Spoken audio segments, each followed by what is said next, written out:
ഇന്ന് ചെറിയൊരു നത്തോലി വിശേഷമായാലോ? പീര വെക്കുന്നതിൽ എനിക്ക് മത്തിയേക്കാൾ കൂടുതൽ ഇഷ്ടം നെത്തോലിയാണ്. കുറച്ച് മെനക്കെട്ട പണിയാണെങ്കിലും നമ്മളിത് ഫുള്ള് വൃത്തിയാക്കി എടുത്തിട്ടുണ്ട്.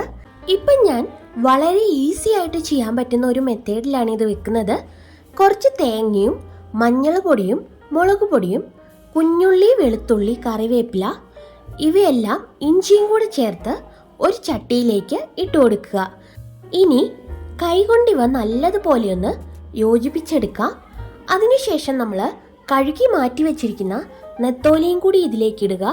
അതിലേക്ക് ആവശ്യത്തിന് ഉപ്പും പുളിയും കൂടി ഇട്ട് ഒന്നും കൂടി മിക്സ് ചെയ്തിട്ട് 1/2 ഗ്ലാസ് വെള്ളവും കൂടി ഒഴിച്ച് ഇത് തിളയ്ക്കാനായിട്ട് വെക്കാം. നമ്മുടെ കറിയിൽ ഇവിടെ ചെറുതായിട്ടൊരു തിള വരുന്ന സമയത്ത് ഞാൻ ഇതിലേക്ക് കുറച്ച് നല്ല പഴുത്ത കാന്താരി മുളകും കൂടി ചേർത്ത് കൊടുക്കുന്നുണ്ട്. എരിവനുസരിച്ച് മാത്രമേ ചേർത്ത് കൊടുക്കാവുള്ളൂ. കാന്താരി മുളക് ചേർക്കുമ്പോൾ പ്രത്യേക ഒരു ടേസ്റ്റ് കിട്ടുന്നതാ. അപ്പം നമുക്കിത് നല്ലതുപോലെ ഒന്ന് മിക്സ് ചെയ്ത ശേഷം ഒരു 4 മിനിറ്റ് അടച്ചു വെച്ച് വേവിക്കാം. നമ്മുടെ കറി ഇവിടെ റെഡി ആയിട്ടുണ്ട്. ഇതിലേക്ക് ഞാനിപ്പോൾ ഇതേപോലെ കുറച്ച് വെളിച്ചെണ്ണ മുകളിൽ കൂടി ഒഴിച്ചു കൊടുക്കുന്നുണ്ട്. 1 ടേബിൾ സ്പൂണോളം വെളിച്ചെണ്ണ നമ്മൾ ഒഴിച്ചു കൊടുത്തിട്ടുണ്ട്. കടുകൊന്നും നമ്മൾ ഇതിലേക്ക് പൊട്ടിക്കുന്നില്ല.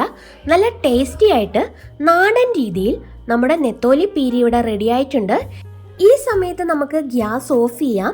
ബാക്കിയുള്ള ഈ ചാറ് ചട്ടിയിൽ തന്നെ ഇരുന്ന് പറ്റിപ്പോയിക്കോളും. കാരണം ചട്ടി നല്ല ചൂടായതുകൊണ്ട് തന്നെ.